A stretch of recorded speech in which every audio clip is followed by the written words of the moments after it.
ก็สบายดีพี่เพิร์ชาวเน็ตเนาะมื้อนี้เฮาก็มาหมายธรรมชาติเนาะอยู่ที่บ้านแกงทะเมะเมืองเซโปนแขวงสะหวรรณเขตเนาะมื้อนี้บ่ฮู้ว่าเฮาสิได้โตหรือบ่เนาะ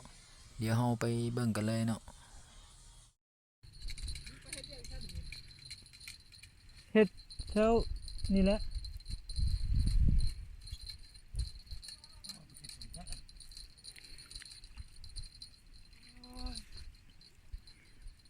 วิดคิวบ่ฮะประจาดบ่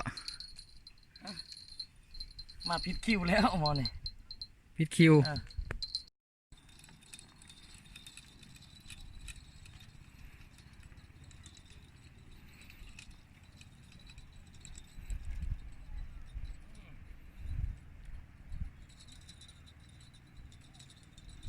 บบบ่คัดคืนแบบบ่คัดคืน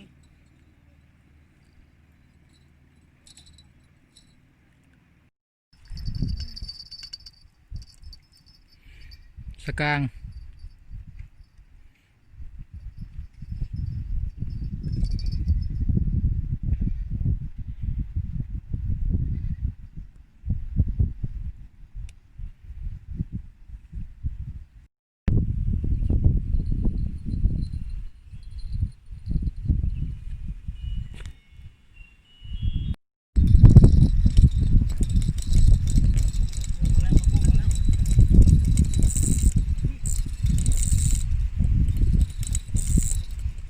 ใส่ใหญ่เนาะเบรกอยู่เนาะ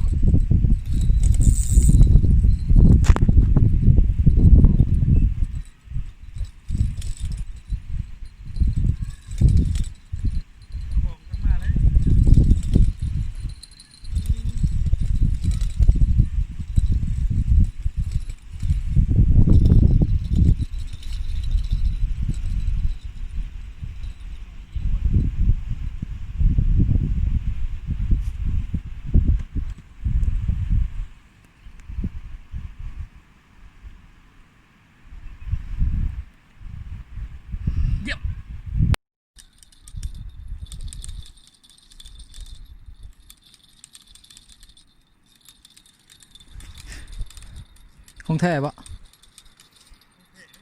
เจ้าของแท้เลย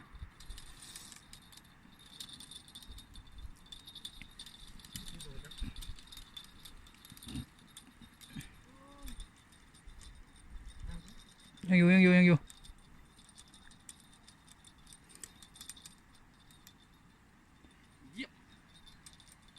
ใส่สวย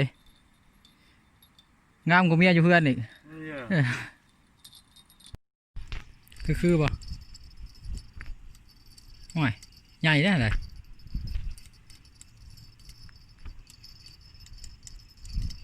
เชื่อของแท้หรือปะ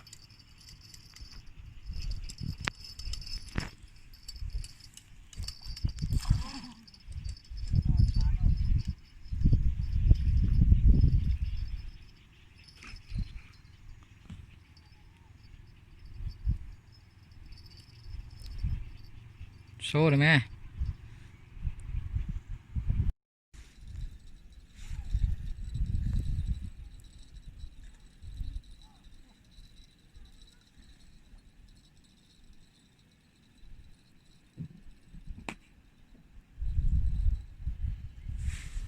เขาดีขนาดเนาะเขาดีขนาดวะเบิ่งคลิปแล้วก็อย่าลืมกดไลค์กดแชร์กดติดตามกดกระดิ่ง